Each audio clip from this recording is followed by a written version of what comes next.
ओम नमः शिवाय। आप सभी का हमारे YouTube चैनल पे बहुत बहुत स्वागत है। इस चैनल पे आपको सभी ज्योतिर्लिंगों के बारे में महत्वपूर्ण जानकारियाँ मिलेंगी।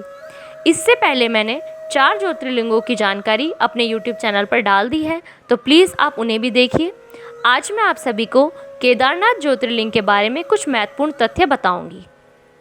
केदारनाथ मंदिर भारत के उत्तराखंड राज्य के रुद्रप्रयाग जिले में स्थित है। उत्तराखंड में हिमालय पर्वत की गोद में केदारनाथ मंदिर 12 ज्योतिर्लिंग में सम्मिलित होने के साथ 4 धाम और 5 केदार में भी सम्मिलित है। यहाँ की प्रतिकूल जलवायु के कारण यह मंदिर अप्रैल से नवंबर माह के मध्य ही दर्शन के लिए खुलता है। पत्थरों से बने कत्यूरी शैली से बने इस मंदिर के बारे में कहा जाता है कि इसका निर्माण पांडव वंश के जन्मेजय ने करवाया था। यहाँ स्थित स्वयंभू शिवलिंग अति प्राचीन है। आदि शंकराचार्य ने इस मंदिर का जीर्णोद्धार करवाया। जून 2013 के दौरान भारत के उत्तराखंड और हिमाचल प्रदेश राज्यों में अचानक आई बाढ़ और भूस्खलन के कारण केदारनाथ सबसे अधिक प्रभावित क्षेत्र रहा। मंदिर की दीवारें गिर गई और बाढ़ में बह गई। इस ऐतिहासिक मंदिर का मुख्य हिस्सा और सदियों पुराना गुंबद सुरक्षित रहे, लेकिन मंदिर का प्रवेश द्वार और उसके आसपास का इलाका पूरी तरह से तबाह हो गया। यह उत्तराखंड का सबसे विशाल शिव मंदिर है, जो कटवा पत्थरों के विशाल शिलाखंडों को जोड़कर बनाया गया है। ये शिलाखंड भूरे रंग के हैं। मंदिर लगभग 6 फुट ऊंचे चबूतरे पर बना है। इसका गर्भगृह अपेक्षाकृत प्राचीन है, जिसे 8वीं शताब्दी के लगभग माना जाता है। केदारनाथ मंदिर 85 फुट ऊंचा, 187 फुट लंबा और 80 फुट चौड़ा है। इसकी दीवारें 12 फुट मोटी हैं और बेहद मजबूत पत्थरों से बनाई गई हैं। मंदिर को 6 फुट ऊंचे चबूतरे पर खड़ा किया गया है। केदारनाथ धाम एक पौराणिक हिंदू शिव मंदिर है। प्रत्येक वर्ष यहाँ लाखों की संख्या में शिव भक्त और विदेशों से भी यात्री महादेव के दर्शन करने और यहाँ की सुंदरता को निहारने के लिए आते हैं। इस स्थान की सुंदरता देखते ही बनती है। भारत के उत्तराखंड में हिमालय पर्वत पर स्थित 4 धाम यात्रा के 4 मंदिरों में केदारनाथ धाम, बद्रीनाथ धाम, गंगोत्री मंदिर और यमुनोत्री मंदिर शामिल हैं। यह बात ध्यान देने योग्य है कि भारत के 4 धाम और उत्तराखंड के 4 अलग अलग हैं। भारत के 4 धाम में उत्तर दिशा में बद्रीनाथ, पश्चिम दिशा में द्वारका, पूर्व दिशा में जगन्नाथपुरी और दक्षिण दिशा में रामेश्वरम धाम शामिल है। भारत को शुरू से ही ऋषि मुनियों का देश कहा जाता रहा है। उत्तराखंड के केदारनाथ और बाकी के कई प्रसिद्ध हिंदू मंदिरों के स्थान पर कई ऋषियों मुनियों की तपस्या स्थली माना जाता है। आज हम आपको केदारनाथ धाम से जुड़ी कुछ ऐसी कथाएं बताएंगे जो इस स्थान को लेकर बहुत प्रचलित और पौराणिक हैं। केदारनाथ ज्योतिर्लिंग की कथा, केदारनाथ से जुड़ी पांडवों की कथा, बहेलियों और नारद मुनि की कथा के बारे में भी आपको आज जानकारी देंगे। केदारनाथ धाम की एक सबसे प्रचलित और पौराणिक कथा के अनुसार एक समय माता पार्वती भगवान शिव से प्रश्न करती हैं कि हे स्वामी, हमें केदारनाथ धाम के विषय से संबंधित कुछ जानकारी दीजिए। हमें बताइए कि यह धाम कब से है।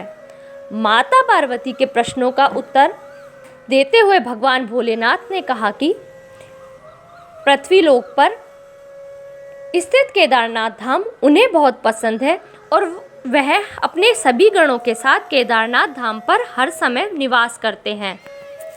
अतः उन्होंने आगे कहा, माता पार्वती को आगे बताया कि वे पृथ्वीलोक पर मौजूद उस स्थान पर तब से निवास कर रहे हैं जब उन्होंने सृष्टि बनाने के लिए ब्रह्मा जी का रूप धारण किया था। अब मैं आपको बहेलिया और नारद मुनि की कथा बताती हूँ। बहेलिया और नारद मुनि की कथा एक हिंदू पौराणिक ग्रंथ स्कंद में मिलती है, जिसके अनुसार एक समय एक बहेलिया हिरण के मांस की तलाश में केदारनाथ के जंगल में पहुंच गया। बहेलिया सिर्फ हिरण का शिकार करके उसका मांस ही खाता था। जंगल में अधिक समय हिरण के शिकार के लिए भटकने के पश्चात भी बहेलिया को हिरण नहीं दिखा। अब शाम हो गई थी और बहेलिया अधिक थक चुका था, अतः वह थककर वहीं बैठ गया अचानक से दूर से बहेलियों को आता देखा और उसने हिरण समझकर अपना बाण और तीर शिकार के लिए उठा लिया। दूर से आते हुए वह नारद मुनि थे। बहेलिया के तीर चलाने से पहले ही सूरज डूब चुका था। अब अंधेरा हो गया था। तभी बहेलिया की नज़र एक सर्प और मेंढक पर पड़ती है। वह देखता है कि सांप मेंढक को निगल रहा है और मेंढक मरने के पश्चात शिव रूप में बदल गया।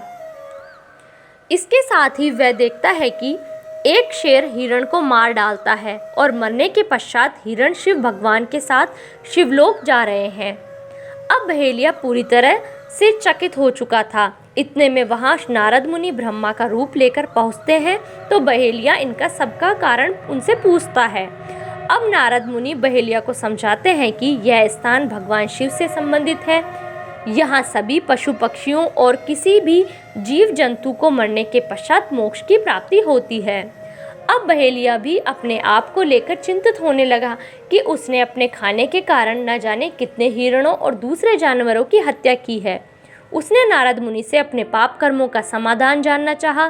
तब नारद मुनि ने बहेलियों को शिव भक्ति का स्मरण कराया और इसके पश्चात बहेलिया ने बहुत लंबे समय तक केदारनाथ में रहकर शिव भगवान की तपस्या की और मृत्यु के पश्चात बहेलिया को मोक्ष की प्राप्ति हुई। अब मैं आपको केदारनाथ और पांडवों की कथा के बारे में बताती हूँ। केदारनाथ से जुड़ी पांडवों की कथा हिंदू धर्म में बहुत प्रचलित है। हिंदू ग्रंथ शिव पुराण के अनुसार पांडवों का महाभारत युद्ध बहुत भयंकर और प्रचलित है। केदारनाथ से जुड़ी पांडवों की कथा के अनुसार जब महाभारत युद्ध की समाप्ति हुई तो उसके कुछ समय बाद पांडवों को इस बात की चिंता सताने लगी कि उनके ही हाथों से उनके भाइयों का खून हुआ है, जो किसी भी प्रकार से उचित नहीं है। अब पांडवों को भाई बंधुओं की हत्या के पाप से मुक्त होना था, इसलिए उन्होंने इस संबंध में वेद व्यास जी के साथ चर्चा की। तब वेद व्यास जी ने बताया कि अपने भाइयों की हत्या का पाप बहुत बड़ा होता है और यह तभी समाप्त हो सकता है जब भगवान शिव इसे क्षमा करें। लेकिन भगवान शिव पांडवों से उस दौरान बिल्कुल भी खुश नहीं थे।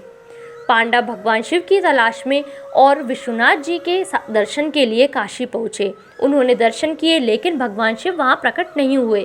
उसके पश्चात पांडव भगवान शिव की तलाश में केदारनाथ धाम की यात्रा पर चल दिए। उनके वहाँ पहुँचने पर जैसे ही शिव भगवान को इसकी जानकारी हुई, उन्होंने भैंस का रूप ले लिया और भैंसों के एक बड़े झुंड में शामिल हो गए। भगवान शिव को पहचानने के लिए पांडवों में से महाबलशाली भीम गुफा के आगे अपने पैरों को छोड़कर खड़े हो गए, जिससे सभी भैंस उनके पैरों के बीच में से निकलकर जाने लगे। लेकिन भगवान शिव को यह मंजूर नहीं था। उन्होंने ऐसा नहीं किया और वह वहीं रुक गए।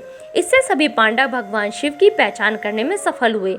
भगवान शिव वहां से जल्दी से गायब होने लगते हैं, लेकिन भीम ने उन्हें पकड़ लेते हैं और उनसे अपने पापों को दूर करने की विनती करने लगते हैं। भगवान शिव पांडवों के इस दृढ़ निश्चय को देखकर प्रसन्न होते हैं और उन्हें भाई बंधुओं की हत्या के पाप से मुक्ति देते हैं। इसी प्रकार से भगवान शिव के भैंस रूप की पूजा केदारनाथ में आज भी होती है। अब मैं आपको केदारनाथ में ज्योतिर्लिंग की प्रचलित कथा बताती हूँ। हिंदू शिव पुराण के अनुसार केदारनाथ ज्योतिर्लिंग की कथा भी बहुत प्रचलित और प्रसिद्ध है। दो भाइयों की कथा है।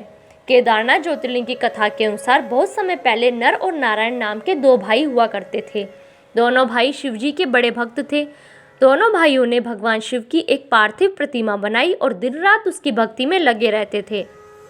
इन दोनों की अपने प्रति इतनी भक्ति देखकर भगवान शिव इनसे बहुत प्रसन्न हुए और इनको साक्षात दर्शन दिए। भगवान शिव ने दोनों भाइयों से वरदान मांगने के लिए कहा। तब दोनों भाइयों ने भगवान शिव से मांगा कि आप हमेशा जन कल्याण के लिए केदारनाथ धाम में हमेशा के लिए उपस्थित हो जाएं। इसके पश्चात भगवान शिव केदारनाथ धाम में ज्योतिर्लिंग के रूप में हमेशा के लिए उपस्थित हो गए। अब मैं आपको बताती हूँ कि केदारनाथ धाम आप कैसे पहुँच सकते हैं। केदारनाथ धाम आप रेल मार्ग से भी जा सकते हैं। सबसे नज़दीकी रेलवे स्टेशन ऋषिकेश है। इसके अलावा देहरादून, हरिद्वार और कोटद्वार आकर भी यहाँ केदारनाथ तक पहुँचा जा सकता है। आप हवाई यात्रा भी कर सकते हैं। जॉली ग्रांट एयरपोर्ट यहाँ का नज़दीकी एयरपोर्ट है।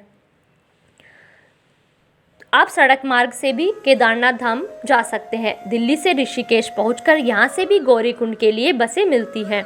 गौरीकुंड की वह जगह है जहाँ से केदारनाथ के लिए सड़क खत्म होती है और मंदिर जाने के ट्रैक की शुरुआत होती है। धन्यवाद। इस वीडियो में बस इतना ही। प्लीज़ आप मेरी वीडियोज़ को लाइक कीजिए, शेयर कीजिए और मेरे चैनल को सब्सक्राइब कीजिए।